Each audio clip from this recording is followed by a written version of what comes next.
Et pour ce Zoom, deux invités. À ma gauche, Pierre Cassan, fondateur et propriétaire du site Riposte laïque et qui vient de publier « Et la gauche devint la putain de l'islam » aux éditions Riposte laïque. Bonjour Pierre Cassan. Bonjour Martial. Et à ma droite, Bernard Anthony, président de la Griffe et auteur de plusieurs ouvrages, lui aussi, sur l'islam, notamment le dernier, l'islam ou la soumission au prophète. Bernard Anthony, vous avez, paraît-il, aimé le brûlot de Pierre Cassan.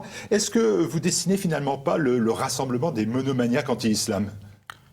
J'ai beaucoup aimé ce livre. Pas un peu, mais beaucoup aimé ce livre. Monomaniaque, sûrement pas, parce qu'on peut avoir quelques petites nuances et qu'il n'y a pas que l'islam qui attire mon opposition. Mais sur la question de l'islam, nous sommes en effet très proches.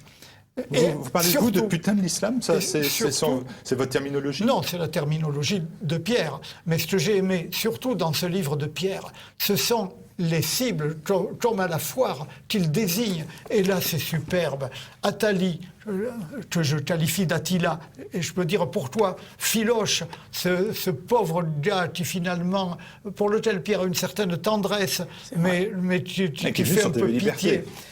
Caroline Fourest, alors la Caroline, voilà, j'ai quelquefois dit, ma foi, après tout, si un jour je pouvais rassembler Caroline Fourest et Aurélia Boutelja, chacune sur mes deux jambes, qu'est-ce qu'on ferait pas, parce que Caroline Fourest, c'est une petite peste. Donc, voilà. Bernard-Henri Lévy, ah là là là là. On va en parler des 12, qui sont retenus par Pierre Cassan. J'ai aimé ce livre, parce que là, il y a donc celles sur lesquels Pierre tire, et il tire admirablement. Alors, Pierre Cassan, rendez compte, assis aux côtés de Bernard Anthony, si on vous avait dit, c'est quand même un peu anti-islamiste de tous les pays, unissez-vous? Alors moi je dirais patriote de tous les pays, unissez-vous. Moi c'est vrai que le premier souvenir, j'en ai jamais parlé avec Bernard d'ailleurs, le premier souvenir que j'ai de Bernard, je suis devant, j'ai eu la télé tard chez moi, mais je me revois, je suis devant une émission de télévision, je sais plus laquelle, et je vois Bernard qui proteste après la sortie d'un film. Je suis plus capable de dire lequel, mais j'écoute Bernard qui dit que le film offusque les catholiques, il est sifflé, et très franchement, si j'étais dans le public, je pense que je ferais partie des siffleurs. Et puis, la vie n'est pas un long fleuve tranquille. On a nos parcours. Et moi, aujourd'hui, j'ai rencontré pour la première fois Bernard, il y a quelques années, dans un débat dans la région lyonnaise. On a bu d'abord un petit verre de rouge avant de faire ce débat. Ça s'est très bien passé. On a pris acte de nos divergences. On a surtout pris acte de nos convergences. L'amour de la France, le refus de l'invasion migratoire, le refus de l'islamisation de notre pays, et on s'est dit que ce qui nous rassemblait, c'était beaucoup plus important que ce qui nous divisait, et qu'aujourd'hui, on avait un péril suffisamment grave pour mettre de côté quelques histoires sur le blasphème et tout, sur lesquelles peut-être nous serions en désaccord, sans parler d'autres sujets peut-être un peu plus tendus. Alors, on va revenir avec sérieux sur le sujet traité, bien évidemment, qui est l'islam. Mais auparavant, dans vos parcours de vie, finalement, je regardais, tout vous sépare. Pierre Cassan, militant du Parti communiste, syndicaliste de la CGT. Dans le même temps, Bernard Anthony, à la même époque, vous êtes un anticommuniste primaire, secondaire, supérieur. Pierre Cassan, vous êtes un bouffeur de curé. Bernard Anthony, vous êtes un pilier d'église. Tout vous sépare. Et aujourd'hui, sur la lutte contre l'islam, convergence de lutte contre l'islam, vous voilà ensemble. Ce que vous ne savez pas et qui ne savent n'avez Non, mais pas... c'est une hypocrisie, quoi. Juste il y a un moment, c'est que moi j'ai été élevé à la laïque dans le petit village de Bazette, au nord de Tarbes, et que tous mes petits copains à la primaire, ce sont des fils de républicains espagnols que je rencontre encore, et que ensuite, j'ai été effectivement d'abord, et je ne renie pas, un militant de l'Algérie française, un homme que l'on classerait à l'extrême droite, mot que je récuse parce que pourquoi extrême.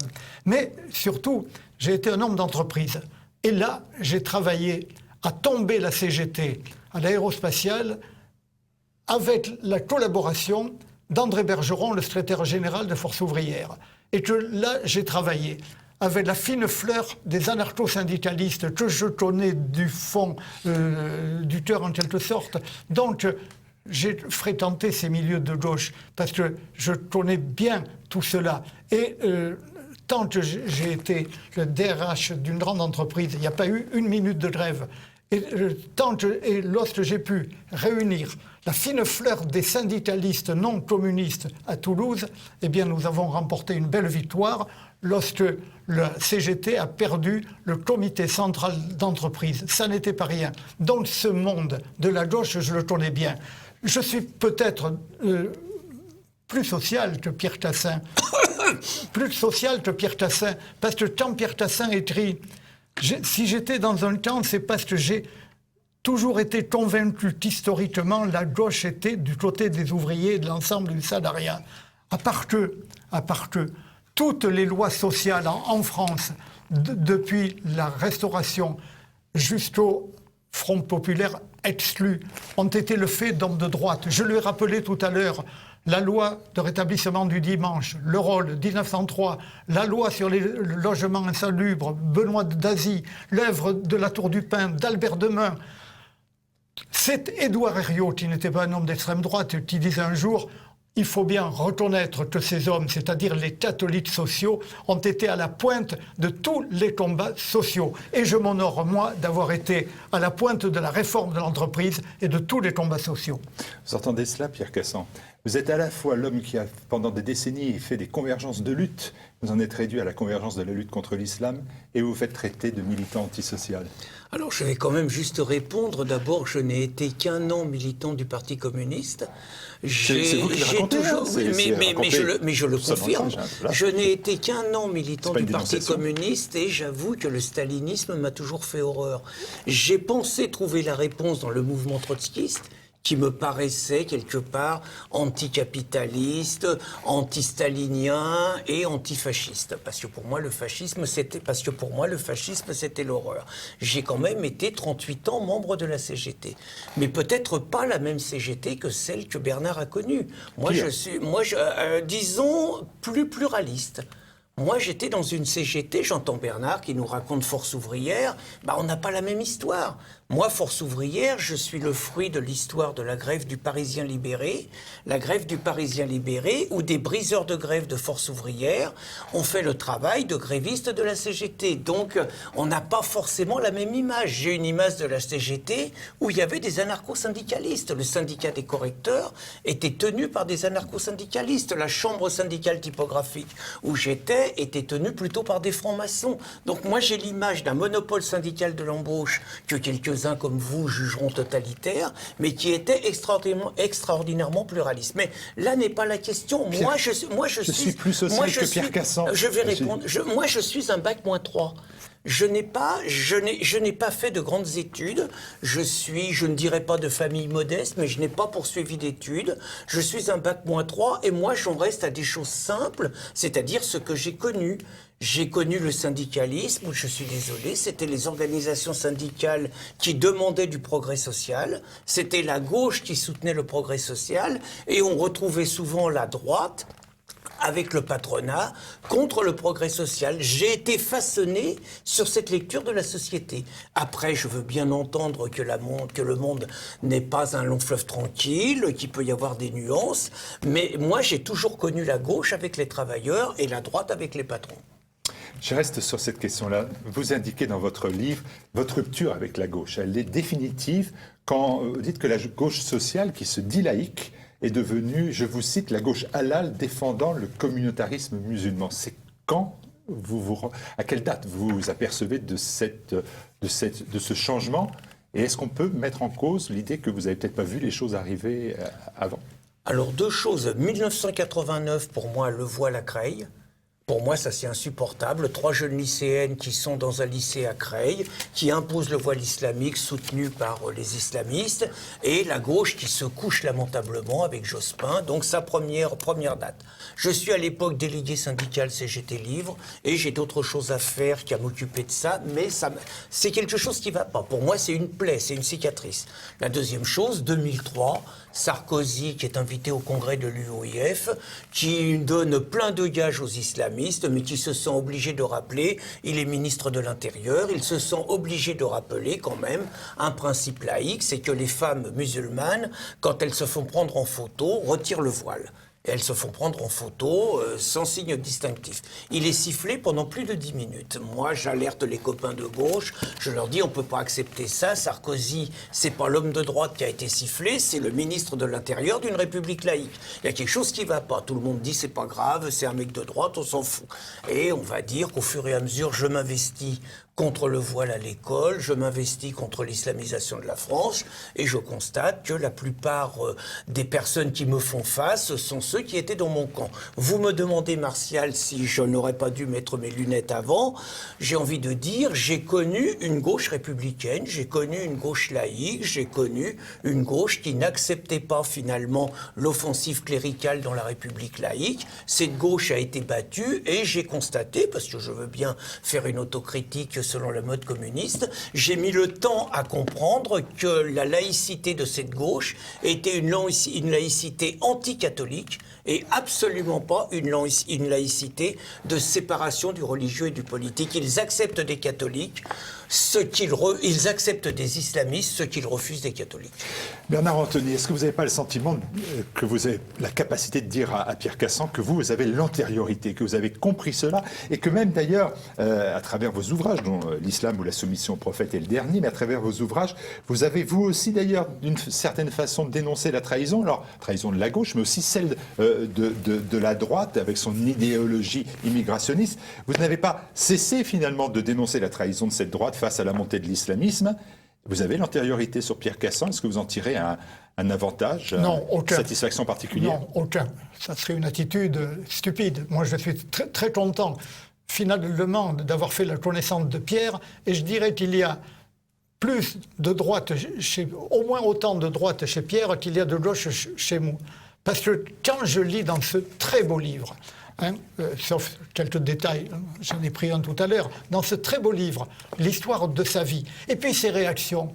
C'est un patriote, il n'aime pas les porteurs de valises du FLN. Or moi, dans mon engagement de jeunesse, qui a été le drame de ma vie, c'est que dans ma famille par alliance, il y avait un célèbre porteur de valises du FLN, l'abbé Robert d'Avezy. Et là, je lis que Pierre n'aime pas les porteurs de valises du FLN, il n'aime pas les traîtres. En fait, qu'est-ce qui nous sépare aujourd'hui?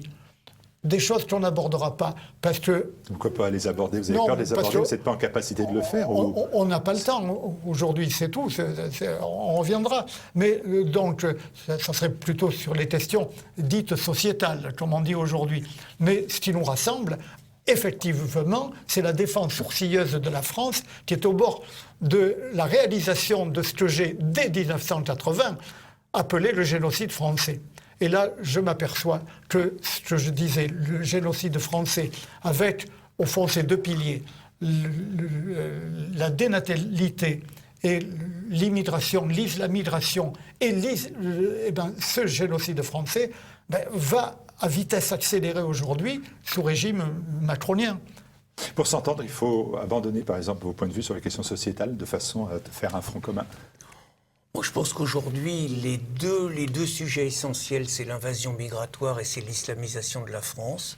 Il faut s'entendre sur ce minimum. Et j'ai envie de dire, si nous avons la chance, et on va tout faire pour ça, de gagner cette bataille, on aura bien le temps de polémiquer après Pour moi, le mariage homosexuel, c'est une question secondaire. Pour moi, la question... Pour moi... Ah non, moi je suis contre. Vous confondez avec Christine Tazin. Moi, je suis totalement contre le mariage homosexuel. Par contre, je suis pour le droit à l'IVG, peut-être pas tel que c'est devenu. Je suis pour la politique nataliste de Viktor Orban. Je ne suis pas d'accord quand on dit... C'est pour ça qu'on est très proche. Je ne suis pas d'accord quand on dit 200 000 immigrés de plus, 200 000 IVG, c'est le grand remplacement. Quand on résume ça à ça, je ne suis pas d'accord. Par ailleurs, je trouve que c'est des questions qu'on aura la chance d'approfondir, je l'espère, quand on aura gagné la bataille essentielle. Oui, vous pouvez répondre, vous êtes mis en cause. Non, très peu finalement. J'accepte.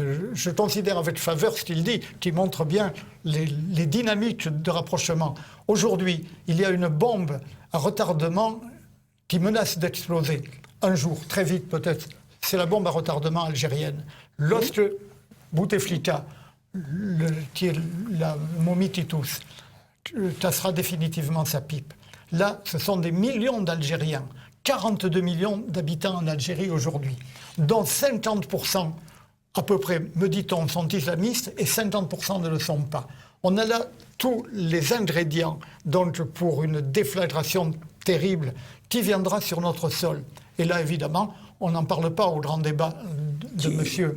Or, quel est le problème ? Ce n'est pas tellement la tsunami-migration, c'est notre dénatalité. Et sur cela, je ne lâche pas non plus.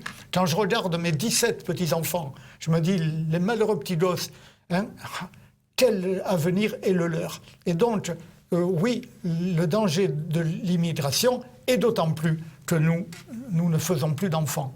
Et la gauche devint la putain de l'islam. Vous avez fait le choix, Pierre Cassan, de cibler, passer à la sulfateuse, écrit Brésinfo, nos confrères de Brésinfo, 12 personnalités de gauche, peu d'élus, et aussi beaucoup de recalés. Hein. Oui, alors, beaucoup de recalés. Mais oui, j'ai vu le fils Geoffrin, Valls, Boniface, Hamon, Mamère, Bianco. Alors, le choix des 12, vous avez dit d'ailleurs le 12 comme les 12 apôtres. Je suppose que c'était peut-être un petit amusement pour Bernard Anthony, non ? Non, il y en a également qui ont parlé des 12 salopards. Hein, oui. Mais moi, j'ai pas dit ça. Mais il y en a qui ont dit ça. Vous l'avez écrit. C'est vrai. Bon. Donc ces 12-là, pourquoi ce choix ? J'avais commencé à 10.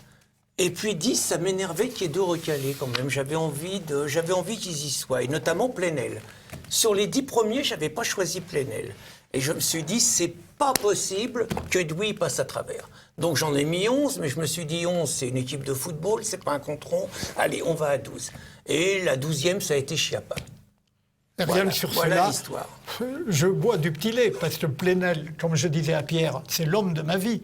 Ça alors quel scoop! S'il n'y avait pas eu Plenel me diffamant sur une pleine page du journal Le Monde en 1982, si je n'avais pas eu Plenel à la 17e chambre, donc disant à Plenel, regarde-moi droit dans les yeux, et il baissait les yeux, il savait qu'il avait menti, Plenel. Et Plenel a fait basculer ma vie, somme toute, par sa diffamation dans Le Monde, me prétendre des propos antisémites. J'ai remporté à la suite de toi 12 procès. Et vous voyez, tout le monde n'a pas cette chance de tomber sur un Plenel. Ah, il m'a fait passer de mauvais moments, Plenel. Parce que quand on a Le Monde contre soi, quand on a Anne Sinclair sur TF1, que je finis par faire condamner et obtenir d'elle 1 minute de droit de réponse, quand on a Servan-Schreiber, Astolovic, qui vient de témoigner contre moi aussi, je bois du petit lait parce que là, il y a une bonne partie de ceux qui m'ont diffamé. Et je suis heureux d'être dans cette convergence avec Pierre. Alors Plenel, moi je ne l'ai jamais rencontré personnellement, c'est-à-dire finalement on n'est pas du même monde, on est de la même génération à 6 mois près je crois. Mais Plenel il est du monde des chefs, moi je suis du monde un petit peu de la base. Plenel, il devient journaliste à Rouge, il devient, par ses intrigues, rédac-chef au Monde. Moi, j'ai été simplement un délégué qui n'a jamais été permanent, j'ai toujours milité à la base, déjà. Déjà, on n'est pas pareil, mais moi, Plenel, pour moi, il m'a fait illusion un temps de ma vie, parce que c'était le trotskiste qui luttait contre le stalinisme. Or, le constat que je fais aujourd'hui de Plenel, c'est que c'est les pires méthodes staliniennes. C'est-à-dire que c'est le mec qui passe son temps à salir les gens qu'il n'aime pas. Benoît Reski, que vous avez reçu ici, a fait un superbe papier sur Plenel dans son dernier livre, peu importe. Mais donc, Plenel, pour moi, c'est le stalinien qui n'est pas au PC, mais qui répercute les pires méthodes staliniennes. Je pense que ça aurait été un mec parfait dans les grands procès de Moscou. Alors Ce pourquoi vous avez mec est choisi un Filoche inquisiteur. parce que Filoche, alors Filoche, là, c'est un profil plus proche de vous, finalement, Oui, alors, membre du Parti communiste, trotskiste, à la base. Gérard, c'est presque une histoire d'amour. J'entendais Bernard à vous lire, Anthony. c'est pas gagné, hein. Non, mais quand je dis une histoire d'amour, c'est quelqu'un qui m'a longtemps fasciné. C'est un orateur hors pair. C'est vraiment un chauffeur de foule. C'est un mec qui parle très bien du monde du travail. Je dirais que c'est de toutes les personnes que j'ai rencontrées, c'est autre chose que Mélenchon. Mélenchon, il connaît rien au monde du travail, je le cible. Mélenchon, il connaît que les apparatchiks syndicaux, il connaît que les combinations politiques, il connaît que ça. Filoche, il est à l'aise au milieu du monde du travail. Il prétend défendre les travailleurs, sauf qu'il leur colle l'immigration. Et je suis désolé, on ne peut pas prétendre défendre les travailleurs en période de chômage de masse. Quand on dit qu'il y a 6 millions de chômeurs, quand on dit qu'il y a 10 millions de pauvres, on ne peut pas défendre les travailleurs en continuant à leur imposer une immigration qui touche les salariés les plus faibles, les salariés du privé. Et en ce sens, je dis que Gérard, avec qui j'ai passé des moments exceptionnels sur la défense des travailleurs, ou se trompe, et c'est vraiment embêtant à son âge, ou est un imposteur. Marlène Schiappa, Bernard Anthony, est-ce qu'elle mérite autant de déshonneur?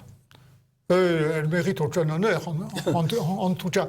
Mais c'est pas une jolie fille. Et finalement, elle est la fille de son père, de la libre pensée. Trotskiste lambertiste. Laissons Schiappa. Ce que je voudrais dire... Elle fait partie oui, du lot. oui, mais elle a été choisie en 12e. Hein. Ça a vraiment été choisie en 12e par Pierre. Vous ne l'auriez pas choisi, en fait. Non, peut-être pas, parce qu'on a chacun son panel, si je puis dire. Non, ce que je voudrais dire à Pierre, c'est qu'il n'a pas une bonne connaissance du trotskisme. Parce que l'homme qui va créer la Tchétcha, avec Dzerzhinsky, c'est cet homme diabolique. Parce que je comprends qu'on puisse ne pas croire en Dieu, mais ne pas croire au diable, c'est vraiment très difficile.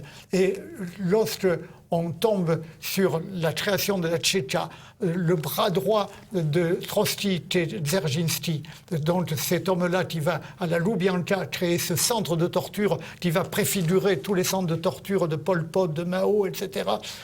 Non, Trotsky, je connais le coup d'accordéon sur Trotsky, ça ne tient pas la route du tout. Trotsky était un homme d'une cruauté insigne, mais je pense que le lénino-stalinisme est aussi, et pas plus affreux que le lénino-trotskisme. Je sais que je le choque, mais tant pis. Pas du tout. Pas du tout, Bernard. Simplement, j'ai envie de dire, un siècle plus tard, moi, il y a une phrase de Trotsky que je retiens et que je recommande à tous les militants de notre mouvance anti-immigrationniste. On demandait au lendemain de la Révolution d'octobre à Trotsky si, avec la Révolution, on avait le droit de ne pas travailler. Et Trotsky avait cette réponse extraordinaire, il disait absolument, on a le droit de ne pas travailler, mais on a le droit de ne pas manger. Par rapport à tous ceux qui défendent l'assistanat, par rapport à tous les immigrationnistes, je recommande cette phrase du grand prophète, puisque c'est comme ça qu'on l'appelle. Grand prophète. Pour de Trotsky. Eh oui, grand prophète de malheur. Bon, il a terminé sa vie, le crâne fendu par un coup de piolet que lui avait envoyé un agent de Staline. Raoul Mercader. Raoul Mercader, on a nos, comment dirais-je, nos sources communes. Mais donc, le trotskisme a été une illusion, alors que Lénine est le monstre qui enfante deux abominables, Trotsky et Staline. À part que Staline a eu la chance, si je puis dire, pour lui d'arriver au pouvoir, tandis que Trotsky a été éliminé. Mais c'était les mêmes. Et ça a enfanté Mao. Parce que Mao, c'est quoi? C'est un enfant adultérin de Trotsky et de Staline. Moi, je ne suis pas là pour défendre Trotsky. Les trotskistes ont été des années de votre vie. 5 ans. Oui. 5 ans, voilà, j'aime bien le livre de Patrick Goffman, Le trotskisme dégénéré. Je me suis régalé à lire ça. avez trouvé, allez, pour conclure, malheureusement, un indubitable et historique point commun entre vous deux. Encore un? Ah oui, alors là, c'est facile. C'est la vie et une vie menée contre les procès et contre les menaces diverses. Vous avez été assaisonnés l'un et l'autre par les procès et par ce que l'on appelle ici la patrouille, qui ne vous a jamais lâché, qui ne vous lâche toujours pas. C'est ce que ça fait une fraternité de combat, Mais de oui, guerre. et lorsqu'on peut voir sur le site lundi matin, pendez la griffe, hein, parce que nous avons la griffe à porter plainte contre donc Nick Conrad, pendez les Blancs. Et là, nous bataillons sur ce procès-là, pendez la griffe. Mais voilà, ça continue. Eh ben, nous ne nous laisserons pas pendre. Persécutés de tous les pays, Unissez-vous. unissons-nous.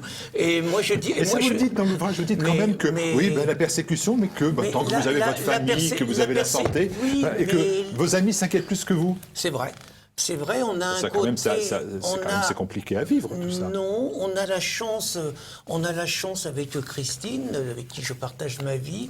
J'ai envie de dire de ne pas être ébranlé par ça. C'est-à-dire qu'avant un procès, on est capable de s'endormir à 11h du soir et de passer une nuit tranquille, d'arriver au tribunal sans avoir la boule au ventre et vraiment d'être très serein. Et j'ajoute par rapport à Bernard, moi je trouve que la persécution dont nous sommes l'objet finit par permettre à des gens qui se haïssent sur un ensemble de choses, je ne parle pas de Bernard, hein. Moi je me suis retrouvé moi dans un procès avec Hervé Ryssen. Hervé Ryssen passait avant moi et je passais après. Pour qui connaît Hervé Ryssen, on n'a pas tout à fait les mêmes priorités de combat et tout. Et malgré tout, le fait que moi je trouve pas normal qu'un Hervé Ryssen, qu'un Soral se retrouve au tribunal et se retrouve condamné. Et pourtant on s'aime pas, on défend les... Moi je vois pas du tout le complot juif dans mon combat, tout ça, mais il n'empêche à un moment donné, il y a une espèce de solidarité des persécutés. Ce qui n'empêche, on continuera à s'allumer sur d'autres choses. Mais le fait de se retrouver devant les mêmes, pour des raisons aussi scandaleuses, ça rapproche des gens différents. C'est vrai. Bernard Anthony, vous avez 20 secondes pour une conclusion. Une conclusion, c'est que nous avons au moins en commun une priorité de constatation des dangers. Je pense que mon observation est plus large que la sienne, en toute amitié pour Pierre. En aucun cas, évidemment, la haine n'est dans nos combats. Je crois, mais sans mérite, parce que je suis fermé à cela, c'est comme ça, ne haïr à peu près personne, sauf les abominables assassins, tortionnaires que l'on veut, etc. Mais je crois beaucoup à la nécessité de rassemblement. J'ai lu ce livre attentivement et j'ai cru comprendre finalement un grand rapprochement au-delà même des combats évoqués. Et il y a quelque chose d'essentiel. Je tiens à lui rendre hommage, c'est qu'il y a beaucoup d'humour dans ce livre-là. J'ai retrouvé là, par moments, la plume de mon cher Léon Daudet. Et rien que cela, c'est un grand hommage que je rends à Pierre Cassin. Pierre Cassin, Léon Daudet, là, on vous aura tout fait, mais c'est un compliment. L'islam ou la soumission au prophète de Bernard Anthony aux éditions Godefroy de Bouillon, et puis Pierre Cassin, et la gauche devint la putain de l'islam aux éditions Riposte laïque. Merci, messieurs, d'être passés sur le plateau de TV Liberté. Merci. Merci Almil.